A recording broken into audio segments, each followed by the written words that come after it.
അല്ല കുട്ടി ഇവിടെ. ആഹാ, നമസ്കാരം. കൺഗ്രാറ്റുലേഷൻസ്. Thank you. ഭാര്യയ്ക്ക് നല്ല ജോലി കിട്ടിയില്ലേ? അല്ല, അതിന് ചെലവ് ചെയ്യണോന്ന് ഞങ്ങൾ പറയുമെന്നും കരുതിയാണോ ഇങ്ങോട്ട് വരാതിരുന്നത്? അല്ല, വാ അകത്തിരിക്കാം. വേണ്ട, ഞാൻ ഇവിടെ നിന്നോളാം. കോഴ്സിന് ചേരാൻ കൊണ്ട് നിർത്തിയിട്ട് ജോലിക്ക് അപേക്ഷിച്ച് ശരിയായോ എന്ന് എനിക്ക് ഇപ്പോഴും ഒരു കൺഫ്യൂഷൻ. ആഹാ, പക്ഷെ പ്രഭയ്ക്ക് ഒരു കൺഫ്യൂഷനും ഇല്ല. അതാ, നല്ല കമ്പനിയും നല്ല ജോലിയും. പ്രഭ നല്ല സ്മാർട്ടാ. അല്ലെങ്കിൽ പിന്നെ ഇത്രയും നല്ലൊരു പോസ്റ്റ് ആദ്യം തന്നെ കിട്ടും. ശരിയാ. ഓ, ഇനിയിപ്പോ സൗകര്യമായല്ലോ. രണ്ടുപേർക്കും കൂടി ഇവിടെ ഒരു വീടെടുത്ത് നിൽക്കാവല്ലോ. എന്തിനാ രണ്ടുപേരും രണ്ടിടത്ത് താമസിക്കുന്നത്? അതെ അതെ, പൊയ്ക്കോളൂ. പക്ഷെ അങ്ങനെ നിന്നാ ഇവിടെ ഒരു സീറ്റ് വേക്കന്റ് ആവില്ലേ? അത് വേണ്ട. നിങ്ങൾക്ക് പ്രഭയുടെ ഒഴിവിൽ പെട്ടെന്നൊരാളെ കിട്ടിയില്ലെങ്കിലോ? അല്ലേ? മാത്രമല്ല, എനിക്കും ബിസിനസ് സംബന്ധമായ ആവശ്യങ്ങളുമായി ഒരുപാട് യാത്രകളുള്ളതാ. അപ്പൊ പിന്നെ ഇവിടെ വീടെടുത്ത് താമസിച്ചാ ഇവക്ക് കൂട്ടിനായിട്ടൊരു ജോലിക്കാരെ അന്വേഷിക്കേണ്ടി വരും. കിട്ടുന്ന ശമ്പളം അവക്ക് കൊടുക്കാനേ തികയൂ. അതല്ലെങ്കിൽ പിന്നെ വീട്ടിൽ നിന്ന് പോയി വരണം. പ്രഭയ്ക്ക് ഇപ്പൊ യാത്രയൊക്കെ വലിയ ബുദ്ധിമുട്ടാ. തൽക്കാലം ഇങ്ങനെ അങ്ങ് പോട്ടെ. പുതിയ കമ്പനിയിലൊന്നും ചുവടുറപ്പിക്കുന്നവരെ യാത്രകളോ അലട്ടലുകളോ ഒന്നും ഇല്ലാതിരിക്കാൻ നല്ലത്, അല്ലേ? അതും ഒരു കണക്കിന് ശരിയാ. വീടാവുമ്പോ പ്രഭയ്ക്ക് ഉത്തരവാദിത്തങ്ങൾ കൂടുകയും ചെയ്യും, പിന്നെ യാത്രയും. ശരിയാ പ്രസാദ് പറഞ്ഞത്. പ്രഭ തൽക്കാലം ഇവിടെ തന്നെ അങ്ങ് നിന്നോട്ടെ. പ്രഭ നല്ല പാർട്ടിയാ. ജോലി കിട്ടിയതിന് ഇവർക്കെന്താ ഒരു പാർട്ടി കൊടുക്കാത്തത്? ഞാൻ ഫോൺ ചെയ്തപ്പോ പ്രത്യേകം പറഞ്ഞല്ലേ ചെലവ് ചെയ്യണമെന്ന്. നീ വേണ്ടത് ചെയ്ത് കാണുന്നു കരുതി ഞാൻ ആവശ്യത്തിന് പണം പോലും കയ്യിലെടുത്തില്ല. എനിക്കിപ്പോ ചെലവ് ചെയ്യേണ്ട കാര്യമൊന്നുമില്ല. അതൊക്കെ ഭർത്താക്കന്മാരുടെ കടമയാ, അല്ലേ വാർഡൻ? ഓ, ഇനിയിപ്പൊ അതിന്റെ പേരിൽ ഭാര്യയും ഭർത്താവും കൂടെ ഒരു കള്ളക്കളി വേണ്ട. ആരും ചെലവ് ചെയ്തില്ലെങ്കിൽ ഞങ്ങൾ ചെയ്തേക്കാം. ശരി. എന്തുവാടേ ഇത്?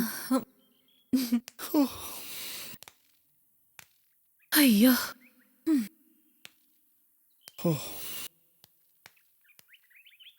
ഈശ്വരാ, തലനാരിഴയ്ക്ക് രക്ഷപ്പെട്ടു. ഇങ്ങോട്ട് പുറപ്പെടുമ്പോഴേ എനിക്ക് ടെൻഷനാ. പേര് പ്രസാദാണെന്ന് ഞാനോ പ്രഭയോ മറന്നുപോലുള്ള അവസ്ഥയെ. ആൾമാറാട്ടോ കേസ്. പിടിച്ചാൽ എത്ര കൊല്ലോ തടവെന്നറിയോ? പിടിക്കപ്പെടാതെ നോക്കണം, അതാ വേണ്ടത്. ഏതായാലും എനിക്കിപ്പോ നല്ല കോൺഫിഡൻസ് തോന്നുന്നുണ്ട് സുനിലെ. ജീവിതത്തിലെ ഒരു വലിയ കടമ്പ കടന്നതുപോലെ. ജോൺസണിൽ ജോലി കിട്ടുന്നത് നിസ്സാര കാര്യമാണോ? നല്ല കമ്പനി, നല്ല പേര്. ഇനിയൊരു കോഴ്സിന്റെ സർട്ടിഫിക്കറ്റ് കൂടി ഉണ്ടെങ്കിൽ ചിലപ്പോ US പോവാൻ പറ്റും. ഒരു കണക്കിന് ഇങ്ങനെയൊക്കെ സംഭവിച്ചത് നന്നായെന്ന് തോന്നുന്നു.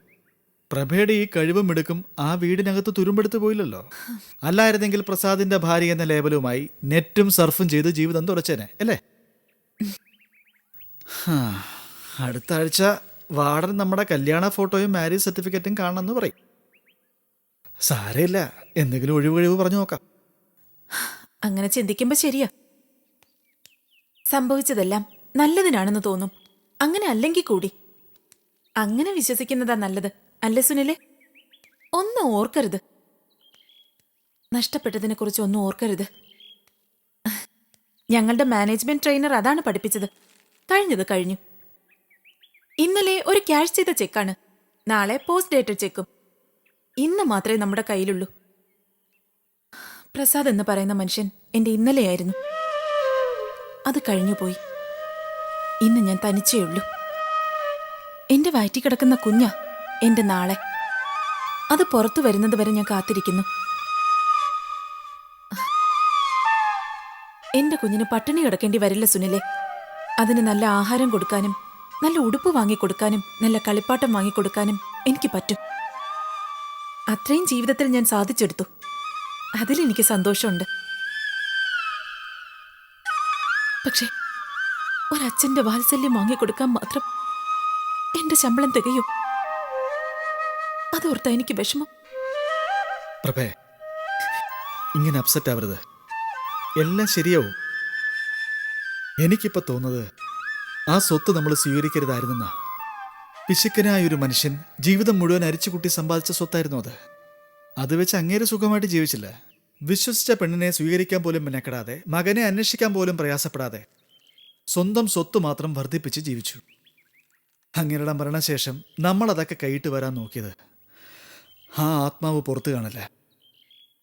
അതാ ഒരു വീട്ടിലും സന്തോഷമില്ലാത്തത്. എൻ്റെ ഭാര്യ വീട്ടിൽ ആ റബ്ബർ എസ്റ്റേറ്റ് കിട്ടിയതോടെ മനസ്സമാധാനം പോയി. എനിക്കും കോമളത്തിനും വീട് വിട്ട് ഇറങ്ങേണ്ടി വന്നു. നിന്റെ വീട്ടിലാണെങ്കിൽ നിങ്ങൾ പിരിഞ്ഞു. ഒരു സംഗതി തുറന്നു പറയട്ടെ പ്രഭേ, എനിക്ക് ഈയിടെ പ്രസാദിനെ കാണുമ്പോൾ വല്യമ്മാവൻ്റെ മുഖം ഓർമ്മ വരുന്നത്. വല്യമ്മാവൻ സ്വത്തിനോടും പണത്തിനോടും കാണിച്ച ആ ആർത്തിയും അത്യാഗ്രഹവും പ്രസാദിന്റെ കണ്ണിലും കാണാം.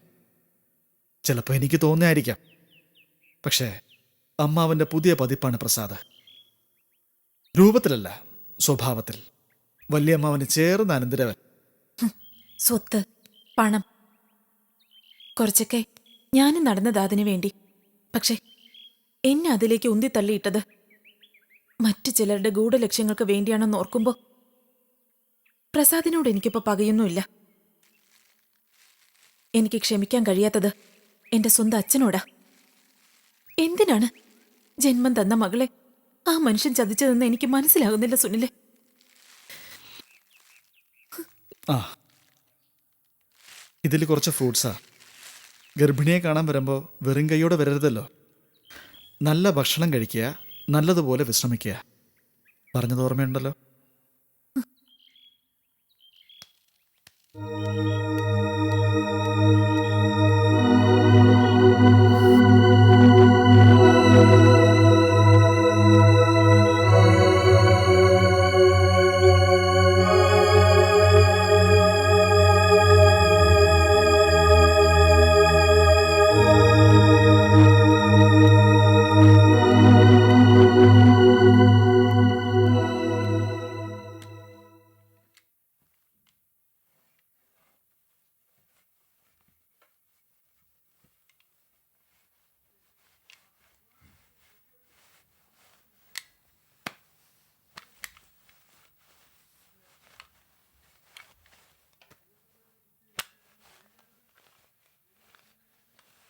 ആ ഗവൺമെൻറ് ഉദ്യോഗസ്ഥൻ്റെ ഗമയൊക്കെ പെൻഷനാകുന്നതോടെ തീരും. പിന്നെ ഇതൊക്കെ തന്നെ പണി. ലളിതേ, ദാ വരുന്നു. ദാ സാരിയും ബ്ലൗസും റെഡി. കുളിച്ചിട്ട് വിളിച്ചാൽ മതി, ഞാൻ എടുത്തു തരാം.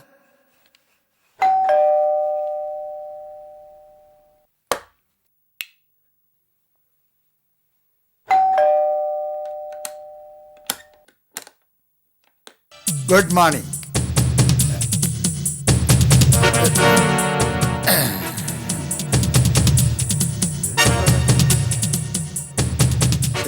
ആരാ മനസ്സിലായില്ല? മുമ്പ് കണ്ടിട്ടുള്ള ലക്ഷണവും തോന്നുന്നു. അതെ, PWDയിൽ വർക്ക് ചെയ്തിട്ടുണ്ടോ? അതോ വല്ല PWD വർക്കും കോൺട്രാക്ട് എടുത്തിട്ടുണ്ടായിരിക്കും അല്ലേ? No, I was in rubber board. May I see Lalitha madam? ഉണ്ട്, കുളിക്കുക. ആരാ? The point is I am here to meet Lalitha madam. മാഡത്തിന് അറിയാം ഞാൻ ആരാണെന്ന്. എനിക്കേ അറിയില്ലെന്നാ പറഞ്ഞത്. ആരാ മനസ്സിലായില്ല? സാറിന് എന്നെ മനസ്സിലാകണമെന്നില്ല. എൻ്റെ ഡീലിങ്സ് സാറിൻ്റെ വൈഫുമായിട്ടാ. അണ്ടർസ്റ്റാൻഡ്? ലളിത മാഡത്തിന് മനസ്സിലായിക്കൊള്ളും. ചെന്ന് പറയൂ ജോൺസൺ വന്നു എന്ന്. ഓ, ജോൺസൺ. ഓ യെസ്, എനിക്കിപ്പോഴാ മനസ്സിലായത്. ഞാൻ ലളിതയുടെ ഭർത്താവാ. ഓ മൈ ഗോഡ്, ഈ വീട്ടിലെ സെർവൻ്റ് ആയിരിക്കുമെന്നാ ഞാൻ കരുതിയത്. അല്ല, അങ്ങനെ കരുതുന്നതിലും തെറ്റില്ല. തെറ്റിദ്ധരിക്കരുത്. പ്ലാന്റേഷൻ ലളിത മാഡത്തിൻ്റെ പേരിലല്ലേ? ഇപ്പോഴ് അങ്ങനെ പേര് മാറ്റിയില്ലേ? ലളിത പ്ലാന്റേഷൻസ്.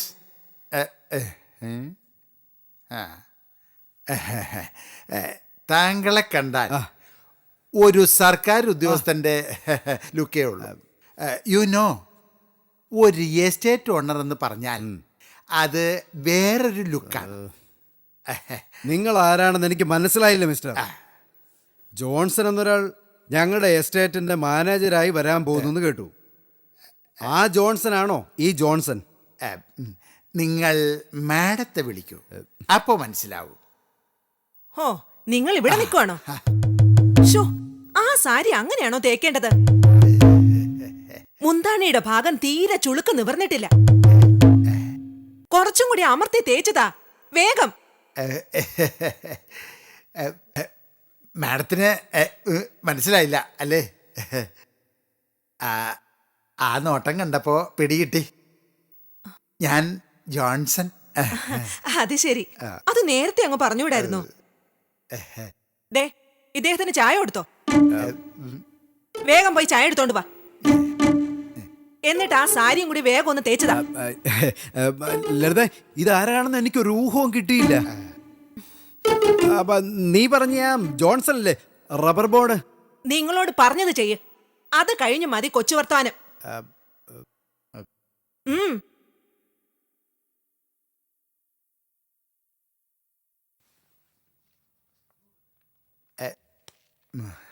ഇരിക്കൂ. ഓ, താങ്ക് യു, താങ്ക് യു.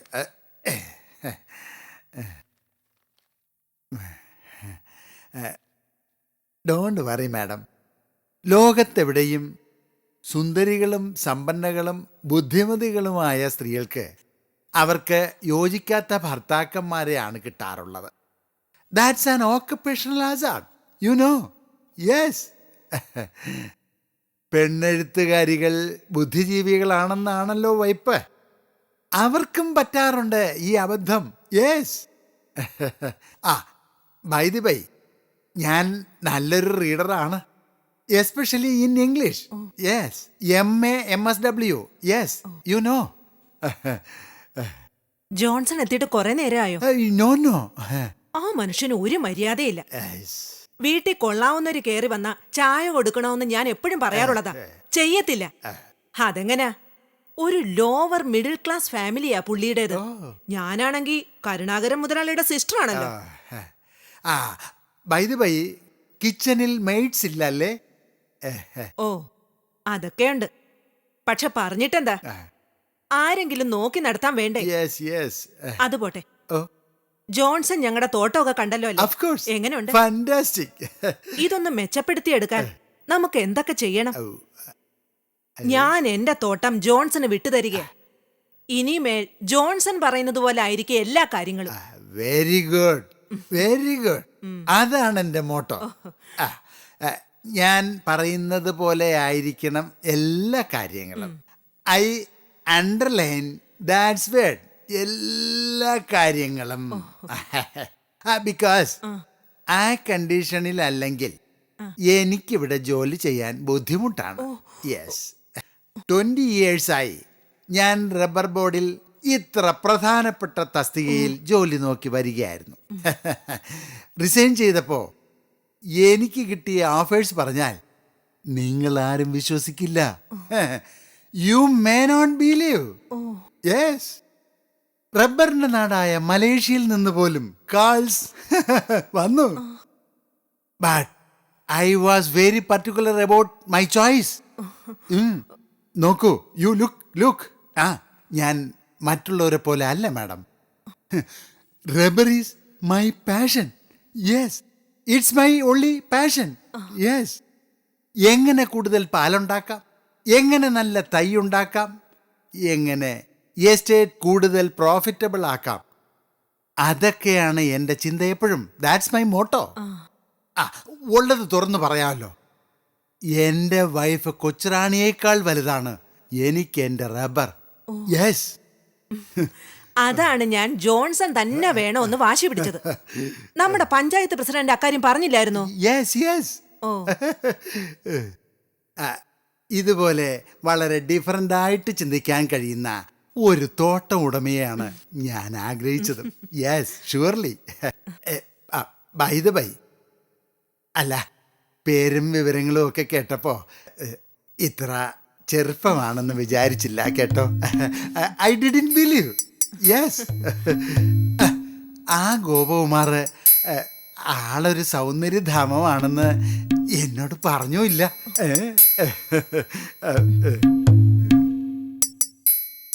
സാരിയുടെ മുന്താണി അമർത്തി തേച്ചു. ഇതിൽ കൂടുതൽ അമർത്തിയ പട്ടല്ലേ ഉരുകിപ്പോവും. ബൈ ദി വൈ, കുട്ടികൾ സ്കൂളിൽ പോയതായിരിക്കും അല്ലേ? കുട്ടികളോ? എനിക്ക് ഒരു മോളേ ഉള്ളൂ. അവള് മാരീഡായി. ഓ മൈ ഗാഡ്, വിവാഹം കഴിച്ച ഒരു മകളുണ്ടെന്നോ ഈ മാഡത്തിനോ? ഒരിക്കലും തോന്നില്ല മാഡത്തെ കണ്ടാൽ, ഒരിക്കലും തോന്നില്ല. അത് പിന്നെ ചെറിയ പ്രായത്തിൽ വിവാഹം കഴിച്ചതല്ലേ. അങ്ങനെ പറയൂ. പാരൻസിന്റെ വിവരക്കേട്. ഓക്കെ മാഡം, സംസാരിച്ചിരുന്ന് സമയം കളയണ്ട. ജോലിയുള്ളതല്ലേ, ഡ്രസ്സ് മാറി വന്നാൽ നമുക്ക് നമ്മുടെ എസ്റ്റേറ്റ് ഒന്ന് കാണാമല്ലോ. ഒരു മിനിറ്റ്, Yes. ഞാൻ ഇപ്പൊ വരാം. സാരി ഒന്ന് മാറും. ഓക്കെ.